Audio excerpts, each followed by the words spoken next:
అందుకోసమే దేవుని మాటలు చాలా జాగ్రత్తగా విని మనం దేవుని దగ్గర ఆశీర్వాదాలు పొందుకోవాలని రిమైండ్ చేయబడలాం. చాలా జాగ్రత్తగా గమనించండి. యేసుక్రీస్తు వారు ఈ లోకానికి రాకముందు ఆయన కంటే ముందుగా ఎవరు రావాలంటే బాప్తిసం ఇచ్చిన యోహాను రావాలి. యేసుక్రీస్తు వారికి యోహానికి ఎంత వయసు తేడా ఉందంటే తెలుసా మీకు ఎవరికైనా? 6 నెలల వయసు తేడా.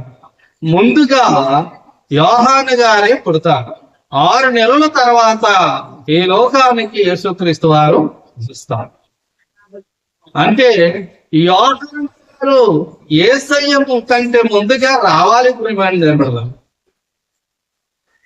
యోహాను గురించి ప్రవచనాలు చెప్పబడ్డాయి. పాత నిబంధనలో ప్రవచనాలు చెప్పబడ్డాయి. యోహాను గురించి ముందుగానే చెప్పబడింది. యోహాను ఒక వ్యక్తి వస్తాడని చెప్పబడింది. అలాగే తన తండ్రి అయిన జకర్యాకి ఆయన యాజక ధర్మం చేస్తున్న సమయంలో గబ్రియయేలు దేవదూత వచ్చి యోహాను గారి గురించి ఇదిగో నీకు కుమారుడుగా ఒక ఆయన పుట్టబోతున్నాడు అని జకర్యా గారికి చెప్పడం జరిగింది. ప్రేమాన్యులారా, చాలా జాగ్రత్తగా గమనించాలి. ఈరోజు యోహాను గారి గురించి ధ్యానిద్దాం. వాక్యం ఈరోజు దేని గురించి ధ్యానిద్దాం అంటే బాప్తిసం ఇచ్చిన యోహాను. ఎందుకంటే చాలా మంది యోహానులు ఉన్నారు. చాలా జాగ్రత్తగా గమనించాలి. చాలా మంది యోహానులు ఉన్నారు.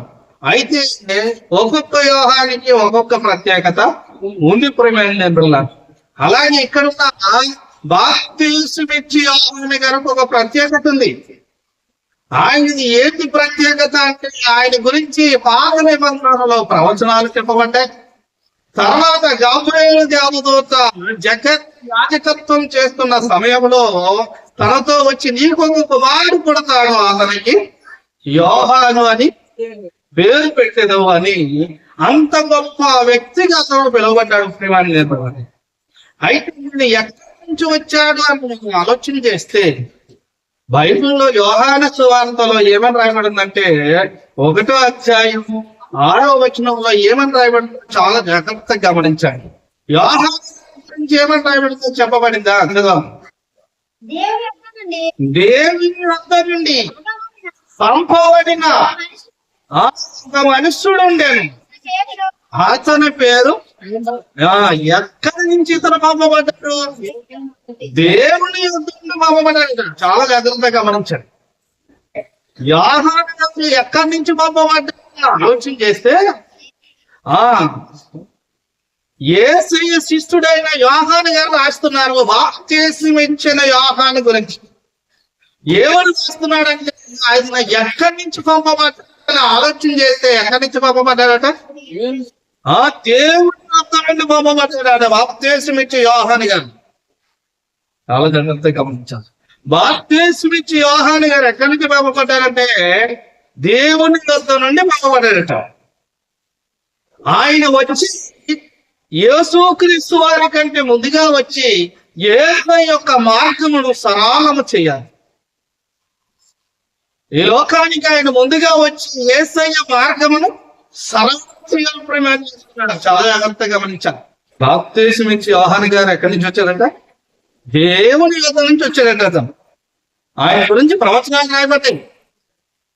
రాకముందు గబ్రియయేలు దేవదూత వచ్చి ఆయన గురించి చెప్తుంది, ఏదో జకర్యా నీకు కుమారుడు పుడతాడు, అతనికి యోహాను పేరు పెట్టరావు అని చెప్పింది. ఇప్పుడు ఆయన పెట్టలేరు. జకర్యా నమ్మలేదు. జకర్యా ఎందుకు నమ్మలేదంటే అప్పటికి వాళ్ళు ముసలోళ్ళు పిల్లలు. చాలా జాగ్రత్తగా గమనించారు. జకర్యా ఎలిజబెత్ వాళ్ళు నీతిమంతులు పరిశుద్ధులుగా పిలవబడ్డారు. పాపం ముసలోళ్ళు ప్రేమాన్ని కనపడలేరా. అప్పుడు పుట్టాడు. ఎవరు పుట్టారంటే బాప్తిసం ఇచ్చిన యోహాను గారు. యోహాను కొట్టి యేసయ్య గురించి ప్రకటన చేయాలి. యేసయ్య రాకముందు ఆయన మార్గాన్ని ఈయన ఏం చేయాలంటే సరళము చేయాలి. భూమి మీదకి వచ్చి బాప్తిసం స్థాపించింది ఆయన. ప్రేమాన్ని చాలా జాగ్రత్తగా బాప్తిసం స్థాపించాడు. బాప్తిసం స్టార్ట్ చేసింది ఎవరైనా బాప్తిసం ఇచ్చిన యోహాను గారు. ఆఖరికి మన ప్రభు అయిన యేసుక్రీస్తు వారు కూడా ఆయన దగ్గరికి వచ్చి బాప్తీసం తీసుకుంటారు. ఆఖరికి బాప్తీసం ఇచ్చి యోహాను అంటాడు, అయ్యా నీ దగ్గర నేను తీసుకోవాలి, నీవు పరిశుద్ధుడు, నీ దగ్గర నేను తీసుకోవాలయ్యా అంటే యేసుక్రీస్తు వారు అంటారు, ఇదిగో నీతి యావత్తు ఇలా జరగని, నువ్వు బాప్తీసం ఇస్తున్నావు కాబట్టి నీతి యావత్తు ఇలా జరగని. ఇక్కడ బాప్తీసం దగ్గర గొప్పోడని, పేదోడని, ధనవంతుడని ఇంకేమని లేదు, దీనుడని గొప్పోడని లేదు. బాప్తీసం అందరికి కూడా తీసుకోవాల్సిందే. ఆఖరికి మన ప్రభు అయిన యేసుక్రీస్తు వారిని కూడా తీసుకున్నాం. ఏమంటారంటే నీతి యావత్తు ఎలా ఉన్నా జరగని అంటారు. అయితే ఆయన పుట్టిన తర్వాత, బాప్తీసం ఇచ్చి యోహాను గారు పుట్టిన తర్వాత కొన్ని సంవత్సరాల సువార్త ప్రకటించాడు. ఆయన అనేక ప్రాంతాలు వెళ్ళి సువార్త ప్రకటించాడు, అనేక గ్రామాలు తిరిగాడు, కొండ సీమల్లో కూడా వెళ్ళి సువార్త ప్రకటించారు. ఇదిగో పరలోకము సమీపించుతున్నది, రక్షకుడు వస్తున్నాడు, మీరందరూ కూడా మారు మనసు పొందండి అని చెప్పాడు. చాలా జాగ్రత్తగా గమనించండి. మీరందరూ కూడా మారు మనసు పొందండి అని చెప్పాడు. నిలబడలా అందరికీ బాప్తీసం ఇస్తున్నాడు. గొప్ప వచ్చి ఆయన దగ్గర బాప్తీసం తీసుకుంటున్నారు, ధనవంతులు వచ్చి ఆయన దగ్గర బాప్తీసం తీసుకుంటున్నారు, పరిశుద్ధులు వచ్చి ఆయన దగ్గర బాప్తీసం తీసుకుంటున్నారు. ఆయన దగ్గర శాస్త్రీయులు, సత్యకులు, అనేకమైన సైనికులు కూడా వచ్చి ఆయన దగ్గర బాప్తీసము తీసుకుంటున్నారు. చాలా జాగ్రత్తగా గమనించారు. ఆ బాప్తీసం తీసుకున్న సమయంలో యేసయ్య గురించి ఏమని సాక్ష్యం ఇచ్చేవాడంటే చాలా జాగ్రత్తగా గమనించండి. ఏమని సాక్ష్యం ఇచ్చేవాడని చూడండి, చాలా జాగ్రత్తగా గమనించండి. లోకాసు వార్త 3వ అధ్యాయం, లోకాసు వార్త 3వ అధ్యాయం 16వ వచనం.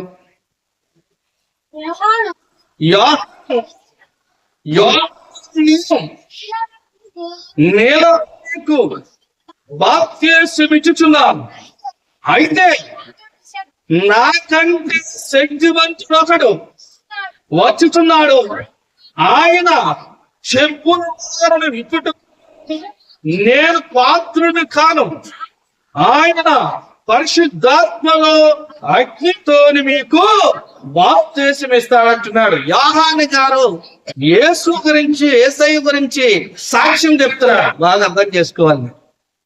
బాప్తీసం ఇచ్చిన యోహాను గారు ఎవరి గురించి సాక్ష్యం చెప్తున్నారు? యేసయ్య గురించి సాక్ష్యం చెప్తున్నాడు. ఏమని సాక్ష్యం చెప్తున్నాడు అంటే చాలా జాగ్రత్తగా గమనించాలి ప్రతి ఒక్కరు కూడా. ఏమని సాక్ష్యం చెప్తున్నాడు అంటే, యోహాను నేను మీకు బాప్తీసం ఇస్తున్నా, కానీ అయితే నాకంటే శక్తివంతుడు. చాలా జాగ్రత్తగా గమనించండి. యోహాను యేసయ్య గురించి ఏమని చెప్తున్నాడో తెలుసా? నాకంటే శక్తిమంతుడట. ఎంత శక్తిమంతుడో తెలుసా యేసయ్య? నాకంటే ఎంత శక్తిమంతుడో తెలుసా అని చెప్తున్నాడు. ఆయన చెప్పులు మోయుటకైనను, వింపుటకైనను, తాకటానికైనను నేను పాత్రును. ఎంత గొప్పవాడో తెలుసా యేసుక్రీస్తు వారు? చాలా జాగ్రత్తగా గమనించాలి. చెప్తున్నాడు బాప్తీసం ఇచ్చి యోహాను, ఎంత గొప్పవాడయ్యా నీతే, ఎంత గొప్పవాడంటే అతను చెప్పులు ముట్టుటకైనను, విప్పుటకైనా నేను పాత్రుడు కాను, గొప్పవాడు వచ్చేవాడు అని సాక్ష్యం ఇచ్చాడు యేసుక్రీస్తు వారి గురించి. అనేక మందికి సాక్ష్యం ఇచ్చాడు. ఫస్ట్ సాక్ష్యం ఇది. చాలా జాగ్రత్తగా గమనించాడు. ఫస్ట్ సాక్ష్యము ఇదే ప్రమాణం నిలబడాలి. ఇక చాలా జాగ్రత్తగా గమనించండి. రెండో సాక్ష్యం ఏమని ఇచ్చాడో చూడండి. రెండో సాక్ష్యం యోహాను సువార్త, యోహాను సువార్త 1వ అధ్యాయం 29వ వచనం కదా. రెండో సాక్ష్యం ఏమని ఇచ్చాడో చూడండి. యోహాను యేసయ్య తన యొద్దకు రాగా చూచి, ఇదిగో లోక పాపములను మోసుకొని పోవు దేవుని గొర్రె పిల్ల సాక్ష్యం చెప్పాడు అందరికి. ఫస్ట్ సాక్ష్యం ఏమిచ్చాడంటే ఆయన శక్తిమంతుడు అని సాక్ష్యం ఇచ్చాడు. ఏమని సాక్ష్యం ఇచ్చాడు? ఫస్ట్ ఆయన శక్తిమంతుడు, ఆయన చెప్పులు ముట్టిన కానీ నేను పాత్రుడు కాను, యోగ్యుడు కాను. ఎందుకంటే బాప్తిజం ఇచ్చిన యోహానే గొప్పవాడు అనుకుంటున్నారు ఆ ప్రాంతంలో. కానీ యేసయ్య యొక్క బాప్తిజం ఇచ్చే యోహాను యేసయ్య గురించి చెప్తున్నప్పుడు అందరూ ఆశ్చర్యపోతున్నారు. ఇదిగో నా వెనక వచ్చేవారు ఎటువంటి వారు తెలుసా, ఆయన శక్తివంతుడు అని చెప్తున్నాడు. ఇక్కడ కూడా ఏమంటున్నాడంటే ఏమంటున్నాడు, ఆ లోక పాపమును మోసుకొని పోవు, ఆ లోక పాపములను మోసుకొని పోవు దేవుడు గొర్రెపిల్లాడప్పుడు మాట్లాడాడు. లోకంలో ఉన్న పాపమంతా కూడా తీసిన వాడు, లోక పాపములన్నిటి కూడా కడిగిన వాడు ఎవరంటే రాబోతున్న యేసుక్రీస్తు వారు అని సాక్ష్యం చెప్తున్నాడు. ఎవరి గురించి బాప్తిసం ఇచ్చి యోహాను సాక్ష్యం చెప్తున్నాడు? ఆ యేసయ్య గురించి సాక్ష్యం చెప్తున్నాడు. చాలా అద్భుతంగా గమనించాం. ఇక ఆయన గురించి సాక్ష్యం ఇచ్చాడు. ఇక మూడో సాక్ష్యము, నాలుగో సాక్ష్యం ఏమని ఇచ్చాడో చూడండి, చాలా జాగ్రత్తగా గమనించండి. అదే యోహాను సువార్త 33వ వచనము 34వ వచనం చదవం. 33వ వచనము 34వ వచనం. నేను ఆయన కానీ నేను బాప్తిసమిచ్చుటకు నన్ను పంపిన వాడు నీవెవరి మీద ఆత్మ దిగివచ్చును నిలుచుతో సూచికలో ఆయనే పరిశుద్ధాత్మలో బాప్తిసమిచ్చేవాడని నాతో చెప్పాను. ఈ బాప్తిసమిచ్చి యోహాను గారు ఏమంటున్నారంటే నన్ను నేలలో బాప్తిసం ఇవ్వటానికి పంపించారు ఒక ఆయన అన్నాడు. ఏమన్నాడు తెలుసా?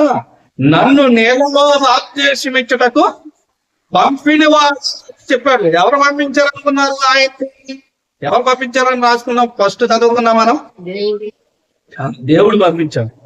దేవుడు పంపించాడు. నువ్వు వెళ్ళి యేసుక్రీస్తు రాకముందే నువ్వు ఏం చేయాలంటే బాప్తిసం నీళ్ళలో బాప్తిసం ఇవ్వాలి, పాపక్షమాపణ నిమిత్తంగా ప్రకటింపబడాలి, నువ్వు ఆయన మార్గమును సరళం చెయ్యాలి, ఆయన దాసుడు నువ్వు అని ఎవరు చెప్పారంటే దేవుడు ముందే చెప్పాడంటే ఇతనికి.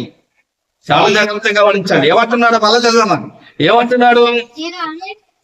నేను ఆయన ఎరగనించని గాని నేను ఇచ్చుటకు నన్ను ఒక ఆయన పంపాడంటున్నాడు.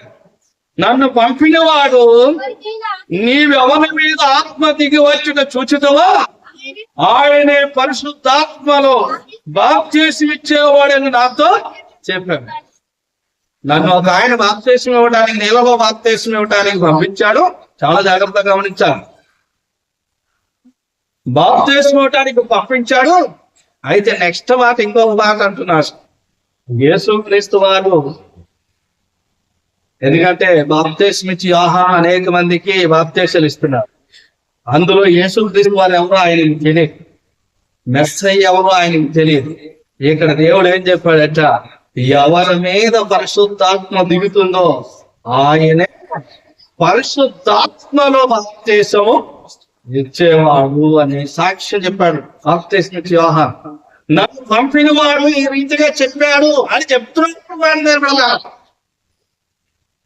అంటే పరిశుద్ధాత్మలో బాప్తిసం ఇచ్చేవాడు అని చెప్పాడు. మొదటికి సాక్ష్యం ఏం చెప్పాడో తెలుసా? ఆయన శక్తివంతుడు అని సాక్ష్యం చెప్పాడు. రెండోది లోకపు మోసుకుని పోతూ దేవుని గొర్రె పిల్ల సాక్ష్యం చెప్పాడు. మూడోది పరిశుద్ధాత్మలో అగ్నిలో పరిశుద్ధాత్మ అగ్నితో బాప్తిసం ఇచ్చేవాడని సాక్ష్యం చెప్పాడు. ఇక నాలుగోది ఏం సాక్ష్యం చెప్పాడో తెలుసా? 34 వచ్చింది చదవమ్మా. ఈయనే దేవుని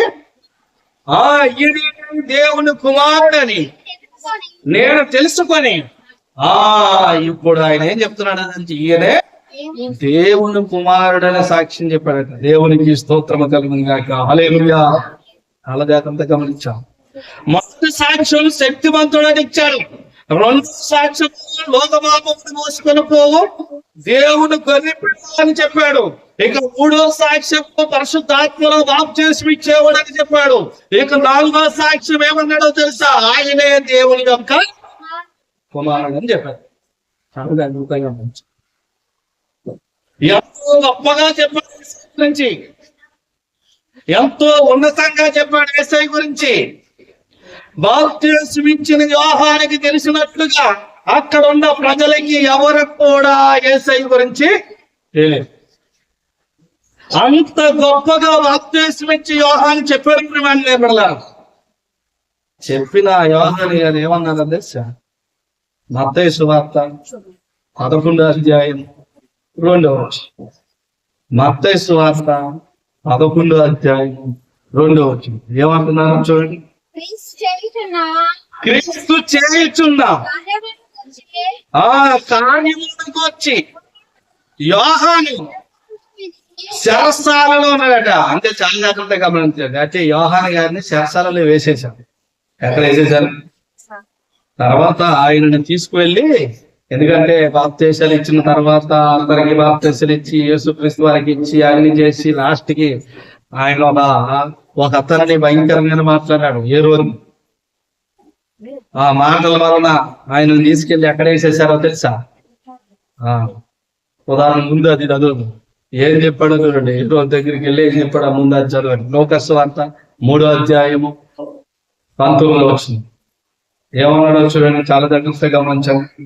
లోకస్ వార్త. ఈ బాప్తిస్మం ఇచ్చి యోహాను ఎందుకు శాస్త్రాలు వేసేసారో ఇక్కడ చెప్తాం. అయితే శతాధిపతి అయిన చేసిన సకల దుఃఖార్యము నిమిత్తం అతను సోదరుని భార్య అయిన హేరోదియ నిమిత్తమును యోహాను అతనిని గద్దించినందుకు అదువరకు తాను చేసినవన్నీ చాలా అన్నట్టు అతడు యోహానును శరసాలలో వేసేసాడట. ఏం చేశారు ఇప్పుడు?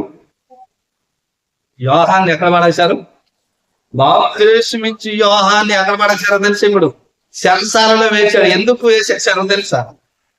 ఆ యొక్క దేశపు ఆ ప్రాంతం యొక్క రాజు దగ్గరికి వెళ్ళి, నువ్వు పాపం చేస్తున్నావు, నువ్వు తప్పు చేస్తున్నావు, ఇదిగో నీ సోదరుని భార్య నువ్వు పెట్టుకోవడం భయంకరమైన తప్పది,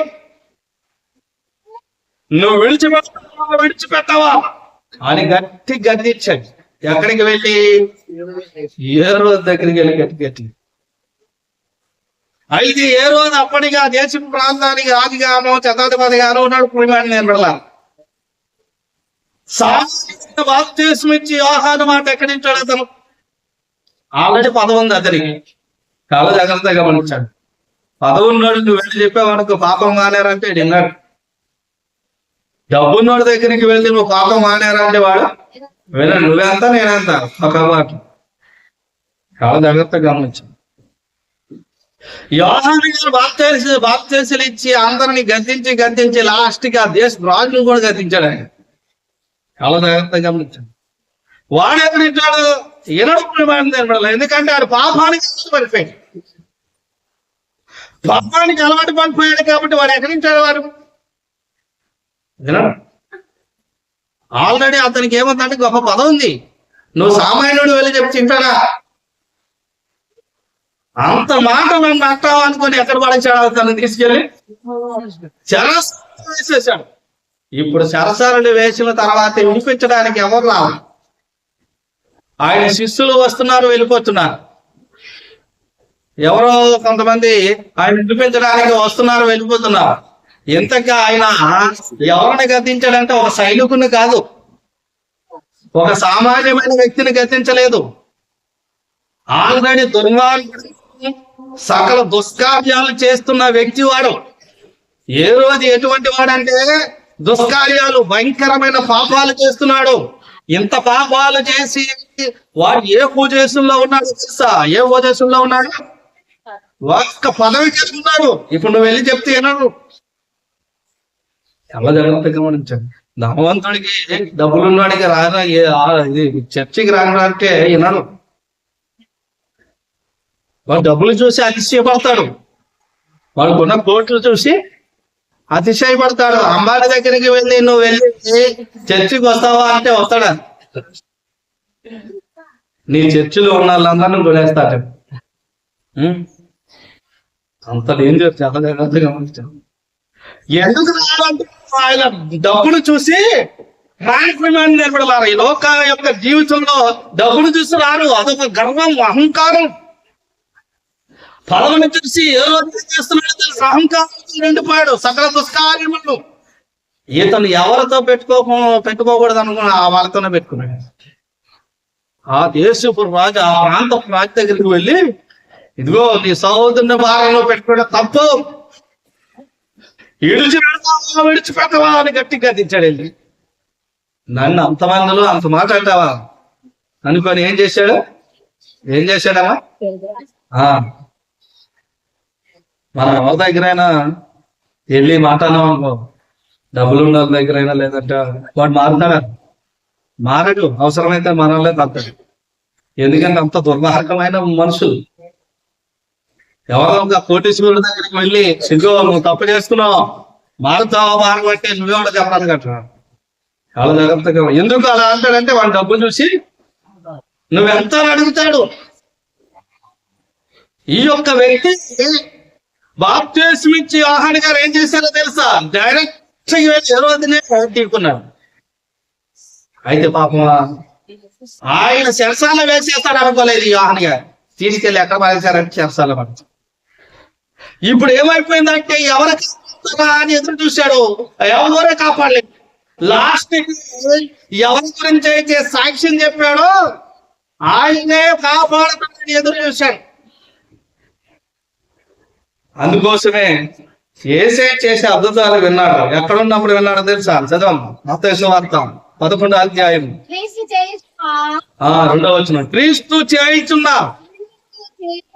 కార్యం విన్నాడట. ఎక్కడన్నాడు? బాప్తిస్మం ఇచ్చేసాడు, వెళ్ళిపోయాడు. తర్వాత ఆయన గురించి ఏమి మాట్లాడలేదు. తర్వాత చాలా జాగ్రత్తగా గమనించాడు. ఈయనేమో చెరసాలలో ఉంది. చెరసాలలో ఉన్న తర్వాత ఆయన గురించి విన్నారు. ఎవరి గురించి విన్నాడు? యేసయ్య గురించి విన్నారు. ఇదిగో గొప్ప కార్యాలు ఆయన చేస్తున్నాడు, మహత్కార్యాలు చేస్తున్నాడు, ఆయన వినిపిస్తాడేమో అనుకున్నాడు. అనుకొని తన శిష్యులను పిలిపించాడు. యోహాను శిష్యులు, బాప్తిస్మం ఇచ్చి యోహాను శిష్యులు పిలిపించి ఏమంటున్నాడు? రాబోయేవాడు నీవే, నేను మరియు వరకు. ఇంతవరకు సాక్ష్యం ఇచ్చాడు ఈయన. ఇక్కడ గమనించాలి అందరూ కూడా. ఇంతవరకు ఎవరి గురించి సాక్ష్యం ఇచ్చాడు? ఎవరి గురించి సాక్ష్యం ఇచ్చాడమ్మా? యేసయ్య గురించి ఏమైనా సాక్ష్యం ఇచ్చాడో తెలుసా? ఆయన శక్తిమంతుడని సాక్ష్యం ఇచ్చాడు. దేవుడు బాప్తిస్మం పోయి దేవుని యొక్క గొర్రె పిల్లని సాక్ష్యం ఇచ్చాడు. పరిశుద్ధాత్మను బాప్తిస్మం ఇచ్చేవాడు సాక్ష్యం ఇచ్చాడు. ఆయనే దేవుని యొక్క కుమారుడని సాక్ష్యం. నేనే సాక్ష్యం చెప్తున్నానని కూడా చెప్పాడు ఆయన. ఇప్పుడు ఏమన్నాడో తెలుసా? ఎంతకి నువ్వు మెస్సయ్యవా కాదన్నది. అలా అన్నాడు. చాలా జాగ్రత్తగా ఏమంటున్నాడు? ఇంతకి నీవేనా దేవుని కుమారుడు మరి ఒకరి కొరకు చూడాలా? నీవేనా? ఎవరైనా ఉంటే చెప్పండి అంటున్నాడు. చాలా జాగ్రత్తగా ఉంచాను. ఇప్పుడు కష్టంలో ఉన్నాడు, ఒకప్పుడు కష్టం లేదు. కష్టంలో ఉన్నాడు కాబట్టి కష్టంతో బాధతో అంటున్నాడు ఆ మాట. ఎందుకంటే యేసయ్య గొప్ప కార్యాలు చేస్తున్నారు, ఆయన శక్తిమంతుడని సాక్ష్యం ఇచ్చాడు. ఇప్పుడు ఎవరు విడిపించట్లేదు ఆయన్ని. ఎందుకు విడిపించట్లేదు తెలుసా? ఆయన ఎవరిని నీకున్నాడంటే ఒక సైనికుడిని కాదు, ఒక సామాన్యమైన వ్యక్తిని కాదు, ఆ దేశపు రాజుతో మాట్లాడేది. ఏదో సామాన్యుడు అనుకో, ఎవరో ఒకరు వచ్చి ఏమంటారంటే సరేలే ఏదో తప్పైంది విడిచిపెట్టు అనొచ్చు. కానీ యోహాను తప్పేం కాదు, యోహాను చేయాలి. కానీ ధనము పదవి ఏం చేస్తారంటే సామాన్యుడిని చూడదు. ప్రేమాన్ని నేర్పడలా. నన్నే అంటావా, 10 మందిలో నన్ను అంటావా అని ఇంకా కోపం తెచ్చుకుంటది. కోపం అంటే ఏం చేస్తాడో తెలుసా? కోపాన్ని తెచ్చుకుంటాడు, ద్వేషాన్ని తెచ్చుకుంటాడు, ఏదో ఒక రకం చంపాలని ఆలోచన చేస్తాడు, లేదంటే ఏదైనా చెయ్యాలనుకుంటాడు. నీవెంత, నీ బతికెంత అంటాడు. ఇక్కడ గమనించాలమ్మా, చాలా జాగ్రత్తగా గమనించాలి. యేసయ్య గురించి సాక్ష్యం ఇచ్చే ఈ బాప్తిస్మం ఇచ్చి యోహాను గారి కష్టం రాగానే ఏమైపోయాడో తెలుసా? ఇంతకి మీరేనా ఇంకొక మెస్సయ్య ఎవరైనా వస్తారా? మీరేనా ఇంకొక శక్తివంతుడు వస్తాడా? మీరేనా ఇంకొక దేవుని కుమారుడు ఎవరైనా వస్తారా అని తన శిష్యులు నాటికి పంపించారు. ఎవరి దగ్గరికి పంపించారు? యేసయ్య దగ్గరికి పంపించారు. వీళ్ళు వెళ్ళి అడుగుతారు, అయ్యా ఇంతకి మెస్సయ్య నీవేనా? నీవేనా దేవుని కుమారుడు? నీవేనా రక్షకుడు? ఈ డౌట్ మాకు రాలేదు కానీ మా గురువు గారికి వచ్చింది. చాలా జాగ్రత్తగా ఈ డౌట్ మాకు రాలేదు కానీ మా గురువు గారికి వచ్చింది. ఈ డౌట్ ప్రకారంగా మేము అడుగుతున్నాం, మాకు క్లారిటీ ఇవ్వయ్యా అని అంటున్నారు. పోయి ఏమంటున్నారు చూడండి, చాలా జాగ్రత్తగా గమనించండి. ఏమంటున్నారు చదవం. ఆయనను అడుగుటకు బాప్తిస్మమిచ్చి యోహాను తన శిష్యులను పంపించాడు. యేసు ఇప్పుడు యేసయ్య వారిని గురించి మీరు వెళ్ళండి, విన్న వాటిని కన్న వాటిని ఎవరికి తెలపాలి? యోహానికి చెప్పండి. మీరు చూశారు కదా నేను చేస్తున్న కార్యాలు, మీరు చూశారు కదా నేను చెప్తున్న మాటలు మీరు విన్నారు కదా. ఇప్పుడు ఎక్కడికి వెళ్ళి చెప్పాలో తెలుసా? యోహానికి వెళ్ళి చెప్పు అన్నాడు. యోహానికి వెళ్ళి చెప్పు. ఏమని చెప్పాలయ్యా అన్నారు వాళ్ళు. ఏమని చెప్పాలి అంటే యేసుక్రీస్తు వారు అంటున్నారు చూడండి ఏమని చెప్పాలి. గొడ్డువారు చూపు పొందుతున్నారు, కుంటివారు నడుచున్నారు, కుష్టివారు శుద్ధులవుతున్నారు, చెవిటి వారు వినుచున్నారు, చనిపోయిన వారు లేపబడుచున్నారు, బీదలకు సువార్త ప్రకటింపబడుచున్నది, మరియు నా విషయమై అభ్యంతరమైన వాడు దాన్ని యోగతరమిచ్చాక మీరు వెళ్ళి ఏమని చెప్తారో తెలుసా? గుడ్డివారు చూపు పొందుతున్నారని చెప్పండి. మీరు వెళ్ళండి, కుష్ఠరోగులు శుద్ధులవుతున్నారని చెప్పండి. మీరు వెళ్ళండి, కుంటి వారు నడుస్తున్నారని చెప్పండి. అబ్రహాము ఇలాంటి కార్యాలు చేయలేదని చెప్పండి. చనిపోయిన వాళ్ళు సైనికులు లేపబడుతున్నారని చెప్పండి. ఇదిగో ఇటువంటి కార్యాలు చేయలేదని చెప్పండి. ఎలీషా ఇటువంటి కార్యాలు చేయలేదని చెప్పండి. దానియేలు ఇటువంటి కార్యాలు చేయలేదని చెప్పండి. నా విషయమై అభ్యంతరపడినవాడు వీధులకు స్వార్థ ప్రకటింపబడుతుంది. ఈ విషయం అయితే మీ గురువు అయినా బాప్తిస్మమిచ్చి యోహానికి చెప్పండి. చాలా జాగ్రత్తగా గమనించు. బాప్తిస్మమిచ్చి యోహానికి చెప్పండి. కష్టమని చూసి భయపడిపోతున్నాడు. చాలా జాగ్రత్తగా గమనించాడు. ముందు సాక్ష్యం చెప్పాడు. ఎందుకంటే ముందు సాక్ష్యం చెప్పాడు. నీవు ఎలా ఉన్నావు ఈ రోజు ఒకసారి గమనించు. ముందేమో కరెక్ట్ గా నడుస్తున్నావేమో, రోజు రోజు సంవత్సరాలు గడుస్తుంటే నీ బతుకు ఎలా అయిపోతుందో తెలుసా? దిగజారిపోతుందేమో. పరిశుద్ధుడిగా మారిపోయి అపవిత్రుడిగా నువ్వు మారిపోతున్నావేమో. చాలా జాగ్రత్తగా గమనించాలి. సంవత్సరాలు గడుస్తుంటే నీ విశ్వాసం పెరగాలి. సంవత్సరాలు గడుస్తుంటే నీ నమ్మకం పెరగాలి. నీవు దిగజారిపోతున్నావేమో. కష్టమును చూసి బాధ వచ్చినప్పుడు దేవునికి దూరం అయిపోతున్నావేమో. ఫస్ట్ ఏమో కరెక్ట్ గా వచ్చావేమో, ఇప్పుడేమో మామూలు స్థితిలో ఇంచేరే జీవితం అనుకుంటున్నావేమో. యోహాను గారు యేసయ్య గురించి ఏమని సాక్ష్యం ఇచ్చాడో తెలుసా?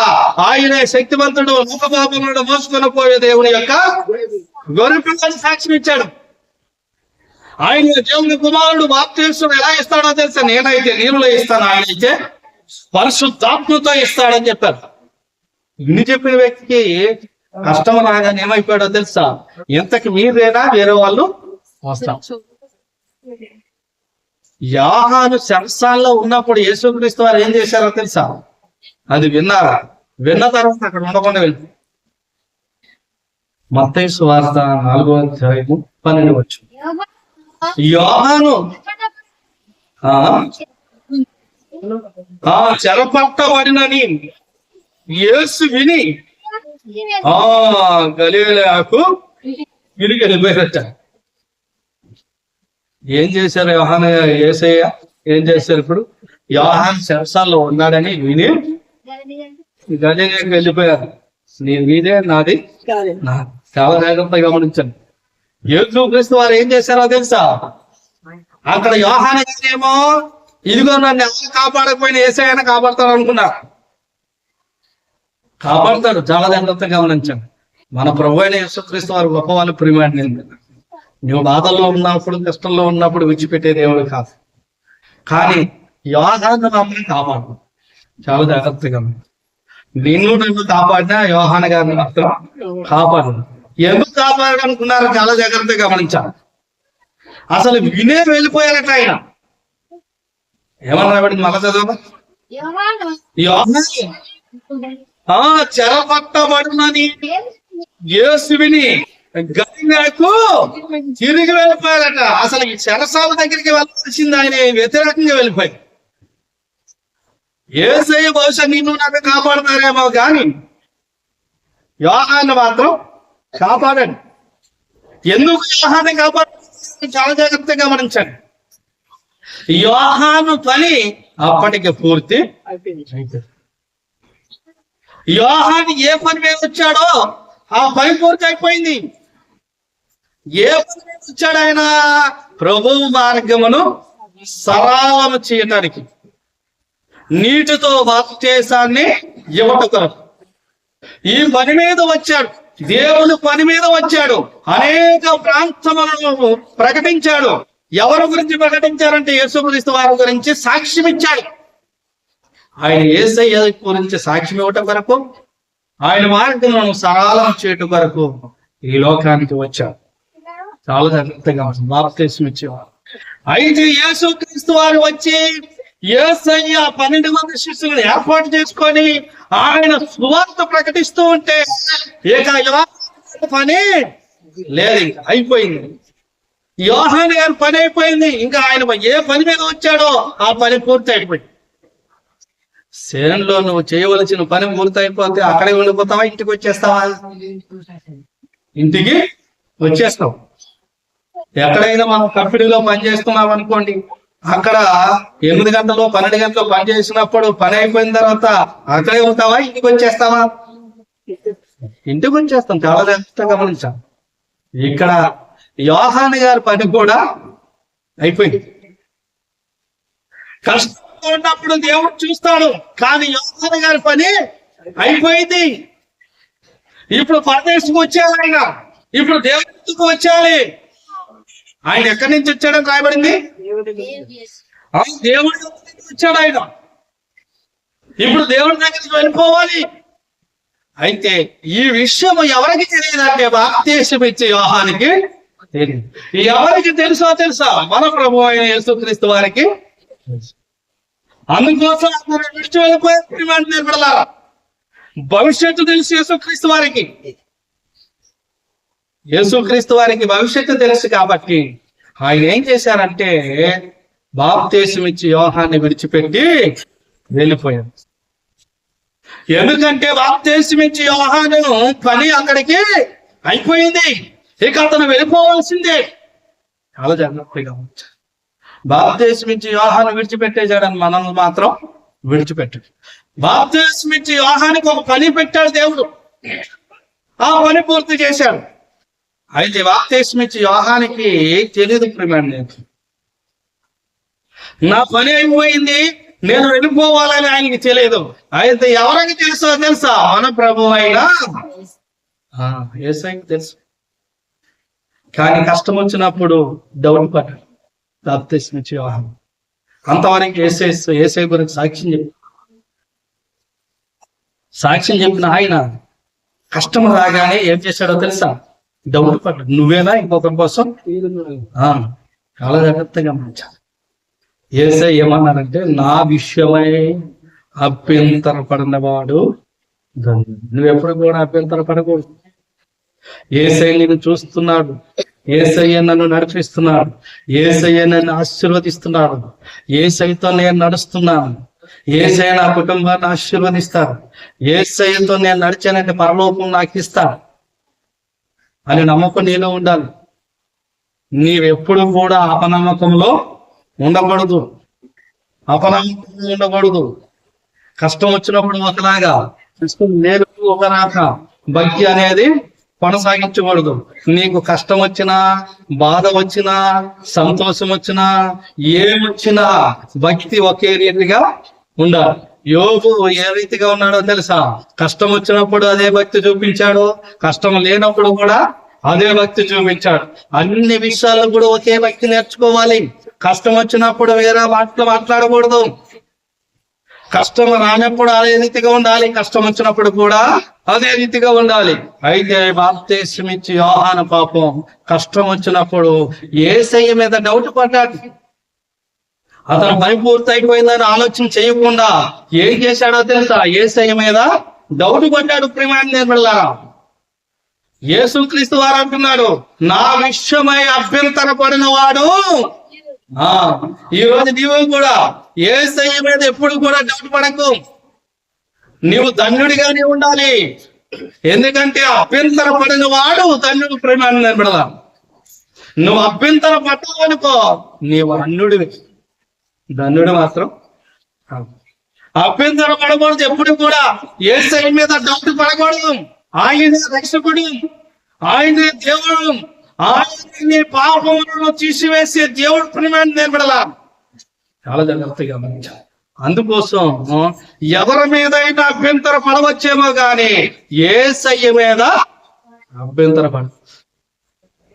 యేసయ్యను నమ్మావు కాబట్టి యేసయ్య మీద ఎప్పుడు అభ్యంతర పడవు.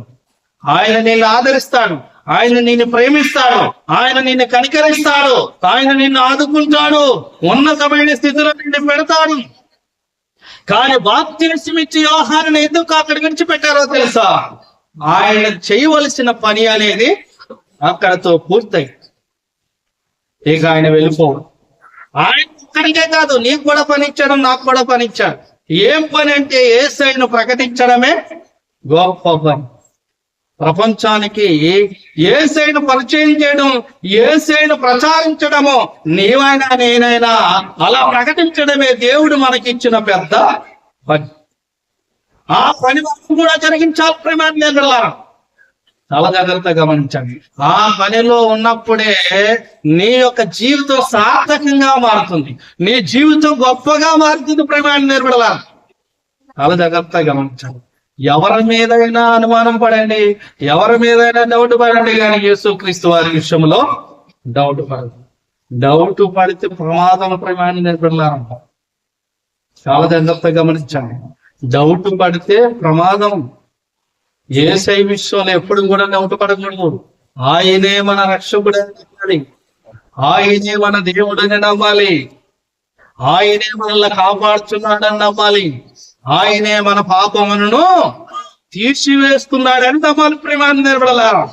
ఆయన తప్ప వేరొక దేవుడు లేడని నమ్మాలి. ఆయనే సర్వలోకాన్ని సృష్టించిన సృష్టికర్త. అందుకోసం యేసయ్య గురించి ఏమని రాయబడిందంటే, కలిగినదేదియు ఆయన లేకుండా దేవుడి మహిమ దీవించును గాక. ఆమేన్.